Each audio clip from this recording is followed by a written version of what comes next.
गुलाम मूल के शाही रक्षक कैन लैटर उस पागल सम्राट की रक्षा करते हुए अपनी अंतिम सांसें ले रहे थे, जिसने एक राक्षस के साथ अंत तक समझौता कर लिया था। उन अंतिम क्षणों में कैन सोच रहा था कि इतिहास उसे कैसे याद रखेगा। क्या उसे एक ऐसे शूरवीर के रूप में याद किया जाएगा जिसने मृत्यु तक अपनी वफादारी बनाए रखी, या उसे एक मूर्ख असफल व्यक्ति के रूप में चिन्हित किया जाएगा जो अपने समय की धाराओं को समझने में विफल रहा। इनमें से कोई भी विकल्प उसे पसंद नहीं आया। हेलो लिस्टाइन, विद्रोही सेना का लीडर उसके सामने आया, वो गुस्से और थकान से चिल्लाते हुए, ये सवाल करते हुए कि कैन ने आखिरी क्षण में अपनी तलवार का वार क्यों बदल दिया। कैन का मानना था कि सबकी यादों से गायब हो जाना ही बेहतर है। कैन, जो 29 साल अनाथ रहा था, ने इस भाग्य को अपनी पसंद माना और पूछा, हेलो, जिसे उसने ड्यूक के घर के युवा स्वामी के रूप में संबोधित किया ताकि व्यर्थ की लड़ाई शुरू न हो। हेलो, पीड़ा में चीखता रहा, उससे पूछता रहा कि वह भाग क्यों नहीं गया, बल्कि यह फैसला क्यों लिया। फिर मरते हुए उसे गले लगा लिया, उससे आंखें खोलने और उठने की विनती की। अपनी मृत्यु के बाद कैन ने खुद को तारों से भरे आकाश के नीचे पानी के विशाल विस्तार जैसे एक अवास्तविक स्थान में चलते हुए पाया। यह सोचते हुए कि क्या यह मृत्यु थी, उसे लगा कि उसे जो आज़ादी मिली थी वह उतनी अद्भुत नहीं थी जितनी उसने कल्पना की थी। और जब वह हेलो के बारे में सोच रहा था और कैसे वह उसके लिए रोया था, खुद को आश्वस्त करते हुए कि उसका दोस्त अपने आप ठीक हो जाएगा, तो ऊर्जा का एक तेज झोंका उसके ऊपर आया। अचानक उसकी आत्मा एक नवजात शिशु के शरीर में चली गई और उसने एक आदमी की आवाज़ सुनी जो उसे करेन नाम से दुनिया में स्वागत कर रही थी। जब कैन सदमे और अविश्वास की स्थिति में था, एक बुजुर्ग व्यक्ति जो हेलो के एक पुराने संस्करण जैसा दिख रहा था, ने उसे गले लगाया और रोने के साहस के लिए उसे बधाई दी और कामना की कि वह अपने सबसे छोटे पोते के रूप में स्वस्थ होकर बड़ा हो। इस गहरे सदमे से शिशु करेन फूट फूट कर रो पड़ा, क्योंकि उसे इस आश्चर्यजनक सत्य का एहसास हुआ कि उसका पुनर्जन्म हॉलो के पोते के रूप में हुआ है। इन घटनाओं के 45 साल बाद काउंट बाली के इकलौते बेटे हेलो लिस्टिन के तीसरे बेटे 10 वर्षीय करेन लिस्टिन को इतिहास का पाठ पढ़ाया जा रहा था। शिक्षक आधुनिक ऐतिहासिक समाज के शूरवीर किन लैटर के बारे में समझा रहे थे, जिनकी मृत्यु दुष्ट सम्राट के साथ हुई थी। शिक्षक ने समझाया कि हालांकि वह अपने स्वामी को बुराई के रास्ते पर चलने से नहीं रोक पाया, फिर भी वह आज भी वफादारी का प्रतीक बना हुआ है, क्योंकि वह अंत तक अपने स्वामी के साथ रहा। जब शिक्षक ने करेन से उसकी राय पूछी, तो करेन ने पहले शिक्षक से उसकी राय पूछी। शिक्षक ने प्रचलित राय दी, ये मानते हुए कि ग्रैंड ड्यूक हेलो अपने घनिष्ठ मित्र के सम्मान को पुनर्स्थापित करना चाहते थे, और उन्होंने अपनी दोस्ती की प्रसिद्ध कहानी का हवाला दिया। लेकिन करेन ने अपने शिक्षक को एक बिल्कुल अलग राय देकर आश्चर्यचकित कर दिया, ये कहते हुए कि उनका मानना है कि उनके दादा हेलो अपने मृत मित्र से घृणा करते थे, और इसी कारण से उन्होंने जानबूझकर कैन के नाम को चमकाया और उसकी प्रतिष्ठा को बढ़ाया। शिक्षक कैन की बातों से हैरान रह गए और उससे पूछा कि उसका क्या मतलब है। कैरन ने अपना सिद्धांत समझाते हुए कहा कि उसके दादा कैन को उसके क्रांति के मार्ग पर चलने के बजाय मौत को चुनने के फैसले के लिए माफ नहीं कर सकते थे, जिससे कैन की खुद की इच्छा की अनदेखी हो गई कि वह बिना नायक बने चुपचाप मर जाए। शिक्षक आश्चर्यचकित थे, लेकिन उन्हें अनौपचारिक रिकॉर्ड याद आ गए जिनमें बताया गया था कि हेलो और कैन के बीच की लड़ाई उनके कौशल के हिसाब से बहुत जल्दी खत्म हो गई थी। शिक्षक को एहसास हुआ कि अगर यह मान लिया जाए कि कैन ने जानबूझकर अपने दोस्त से लड़ने के बजाय मौत को चुना, तो कैरन का तर्क बहुत दमदार हो जाता है, और वह एक 10 साल के बच्चे की इतने गहन निष्कर्ष पर पहुंचने की क्षमता पर अचंभित था। शिक्षक बेहद घबरा गया। उसने मन ही मन सोचा कि अगर वह इस आइडियल राय से सहमत हो गया तो ड्यूक के शूरवीर उसकी कम महिमा के लिए उसका सिर काट सकते हैं। जैसे ही उसने हकलाते हुए स्वीकार किया कि उसने इस दृष्टिकोण पर कभी विचार नहीं किया था, करेन अचानक हौंस पड़ा। तब करेन ने खुलासा किया कि वह तो बस मजाक कर रहा था। सोच रहा था कि उसके शिक्षक इतने हैरान क्यों थे। बाद में करेन ने अपने विचारों को अपनी वर्तमान स्थिति पर लौटाया और खुद को पुष्टि की कि अब उसका नाम करेन लिस्टेन है, जो ड्यूक लिस्टेन के परिवार का सबसे छोटा पोता है। उसे स्थिति को समझने में कुछ समय लगा, लेकिन अंततः उसे एहसास हुआ कि उसने हॉलो लिस्टन के पोते के रूप में पुनर्जन्म लिया है। उसने गुस्से से सोचा कि उस मूर्ख ने उसकी स्पष्ट इच्छा के विरुद्ध उसे नायक बनाने का साहस कैसे किया। उसे बिना कहे ही समझ जाना चाहिए था। बाद में करेन ने अपने पिता बाली, हैलो के सबसे छोटे बेटे को प्रार्थना करते हुए पाया। पाठ समाप्त होने के बाद करेन उसके पास गया और उसके पिता से पूछा कि क्या वह आगामी जागरण समारोह को लेकर चिंतित हैं। बाली ने अपने बेटे से माफी मांगी और जब करेन ने कारण पूछा तो पिता ने चिंता व्यक्त की कि शायद वह अपनी कमजोरियों को आगे बढ़ा रहा है, क्योंकि वह अपने चाचाओं की तरह अपनी जादुई शक्ति को जागृत नहीं कर पाया था। करेन ने अपने पिता को गर्मजोशी से आश्वस्त किया और कहा कि कोई कुछ भी कहे, वह उसके लिए सबसे अच्छे पिता हैं। बाली अपने बेटे की बातों से बहुत प्रभावित हुआ। उसने उसे आंसुओं से भरकर गले लगा लिया और कहा कि वह उसका सबसे अच्छा बेटा भी है। फिर उसने प्यार से उससे पूछा कि वह रात के खाने में क्या चाहता है, जिस पर करेन ने उत्साह से कहा कि उसे मांस चाहिए। बिल्कुल, अपने कमरे में। करेन जागरण समारोह के बारे में सोचते हुए लेटा हुआ था। कैन के रूप में अपने पिछले जीवन की यादें ताज़ा हो गईं। उसे एक युवा हेलो के साथ हुई बातचीत याद आई, जहां जागरण समारोह की अवधारणा उसके लिए अनोखी थी। हेलो ने बताया कि यह उनके परिवार में छिपी जादुई शक्तियों को प्रकट करने का एक प्राचीन अनुष्ठान था। कैन ने इस विचार का मजाक उड़ाया और चांदी के चम्मच से जन्म लेने वाली शक्तियों में अपनी अरुचि व्यक्त की। हेलो ने बताया कि हर कोई अपनी शक्ति को जागृत नहीं कर सकता, और जो लोग ऐसा करते हैं वे भी स्वचालित रूप से परिवार के मुखिया नहीं बन जाते। फिर हेलो ने परिवार के मुखिया को दिए गए एक अद्भुत रहस्य के बारे में बात करके कैन की रुचि जगाने की कोशिश की। कैन ने उत्सुकता से पूछा कि क्या यह रहस्य एक महान खजाना है या एक जादुई किताब है जो इच्छाएं पूरी करती है, जिस पर हेलो ने हाँ में जवाब दिया। कैन ने थोड़ी दिलचस्पी दिखाई और बताया कि उसका असली सपना एकांत जगह पर चुपचाप रहना था। हेलो के अपने सपने पर हंसने के बाद कैन ने अपने दोस्त के मजाक पर गुस्सा होने का नाटक किया। इसलिए हेलो ने गंभीरता से वादा किया कि जब वह एक दिन परिवार का मुखिया बन गया तो वह एक विशेष अपवाद बनाकर उसे रहस्य बताएगा। करेन के विचार वर्तमान में लौट आए क्योंकि वह अपने कमरे में जादुई शक्ति जागरण समारोह के बारे में सोच रहा था। जैसे ही उसने यह सच बताया कि उसकी जादुई शक्ति बहुत पहले ही जागृत हो चुकी थी, उसके शरीर में नीली ऊर्जा और बिजली कौंधने लगी। बाद के एक दृश्य में करेन अपने माता पिता के साथ एक तकनीकी रूप से उन्नत ट्रेन को विस्मय और प्रशंसा से देख रहा था और अपना आश्चर्य व्यक्त कर रहा था, क्योंकि उसने पहली बार ऐसी ट्रेन देखी थी। उसकी मां ने गर्व से उसे बताया कि इस ट्रेन को बनाने में इस्तेमाल की गई कई तकनीकों का व्यवसायीकरण उसके पिता बाली के निजी संरक्षण की बदौलत हुआ है। पिता ने विनम्र होने और अपनी उपलब्धि को कमतर आंकने की कोशिश की, लेकिन उसकी मां ने जोर देकर कहा कि यह अद्भुत है। करेन ने उनकी बात से सहमति जताई और पूरी ईमानदारी से कहा कि उसे अपने पिता पर बहुत गर्व है। करेन ट्रेन में अपने विचारों को जारी रखते हुए अपने पिता की प्रशंसा करता रहा, जो अपनी जादुई शक्ति जागृत न होने के बावजूद एक अद्भुत व्यक्ति थे और अकेले ही लिस्टेन डची के 30% वित्तीय मामलों का प्रबंधन करते थे। एक स्नेही मां और अपने परिवार के प्रति समर्पित पिता के साथ करेन ने निष्कर्ष निकाला कि वे वास्तव में आदर्श माता पिता थे। जैसे ही ट्रेन अपनी यात्रा जारी रखती, करेन ने खिड़की से दूर एक विशाल महल देखा। यह लिस्टन परिवार का मुख्य निवास चोंग कैसल था।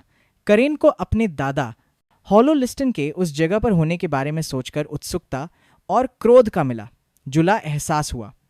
उसका क्रोध भीतर ही भीतर भड़क उठा, ये सोचकर कि हॉलो ने उसकी इच्छा के विरुद्ध उसे इतिहास में याद किए जाने वाले एक महान ऐतिहासिक व्यक्ति में कैसे बदल दिया। उसी क्षण करेन ने एक छोटी सी जादुई ऊर्जा छोड़ी जिससे उसके पिता जाग गए, और उसी क्षण करेन ने अपने दादा के लिए एक निरंतर उपद्रवी बनने और लिस्टन परिवार के इतिहास में सबसे बड़ा अपराधी बनने का दृढ़ निश्चय कर लिया।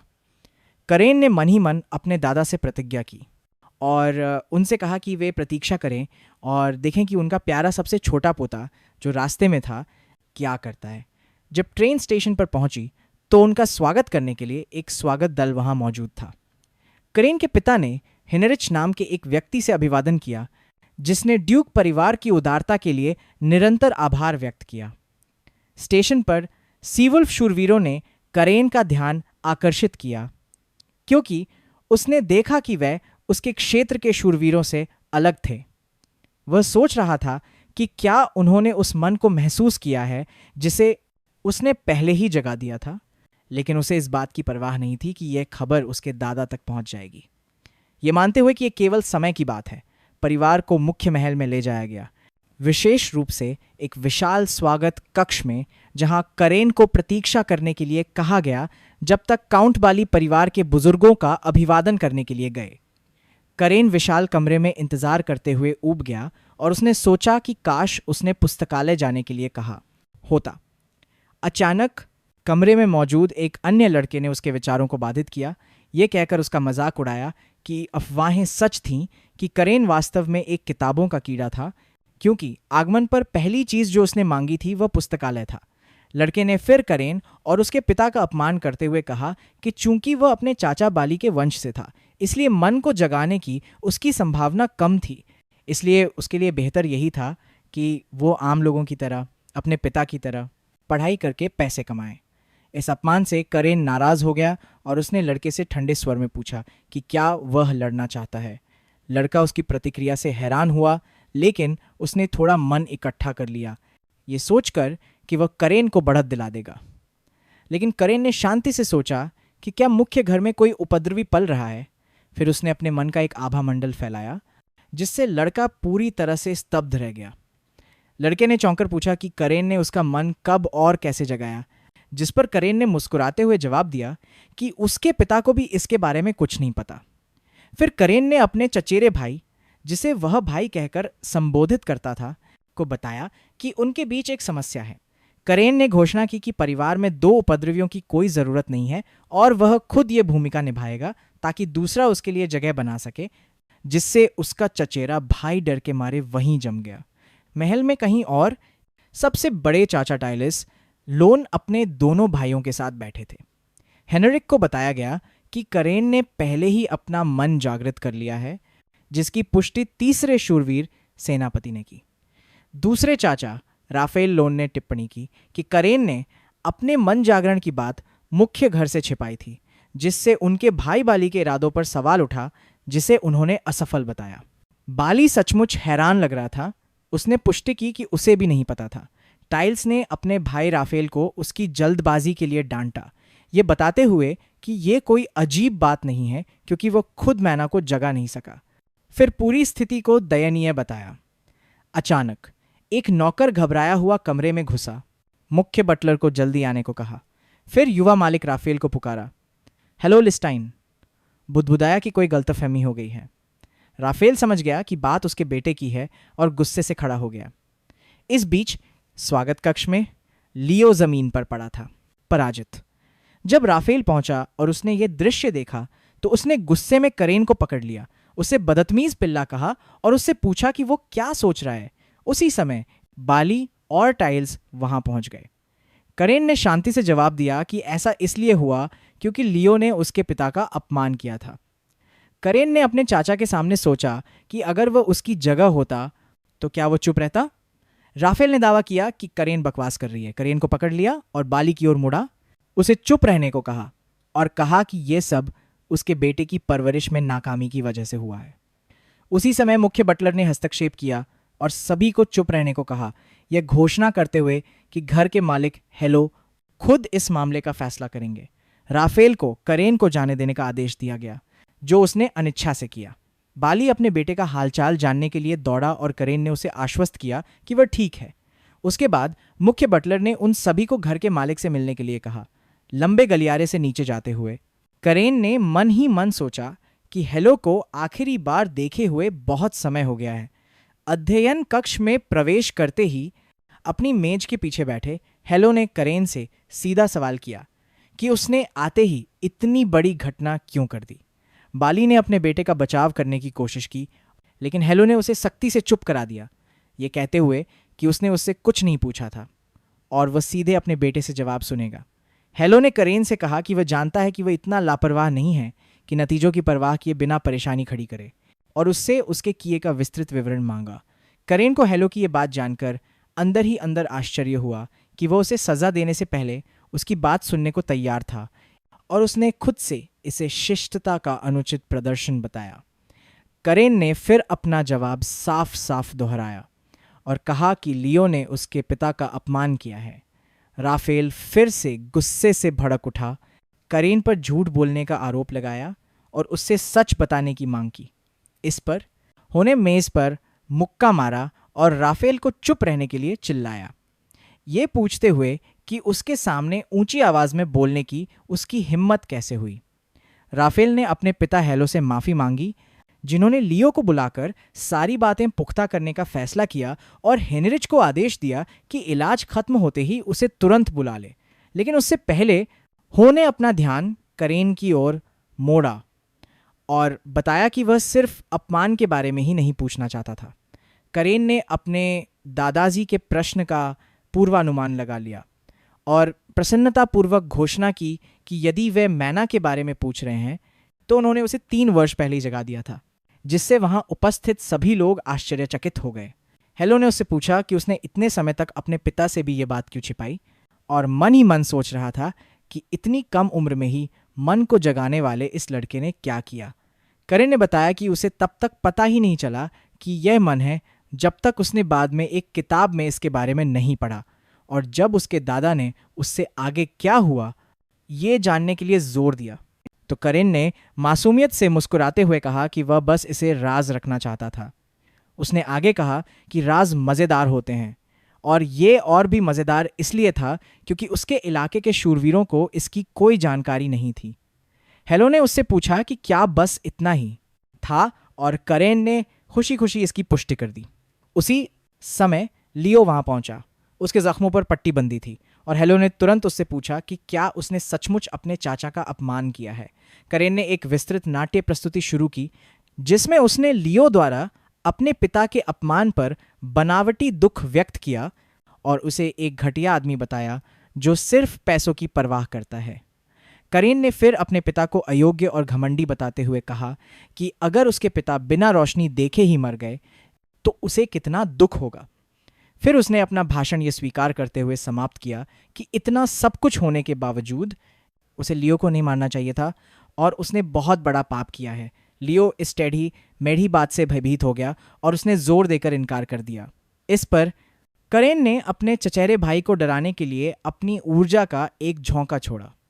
हेलो ने शांति से लियो से पूछा कि क्या करेन ने जो कहा वह सच था, और लियो ने डरते डरते स्वीकार किया कि यह सच था।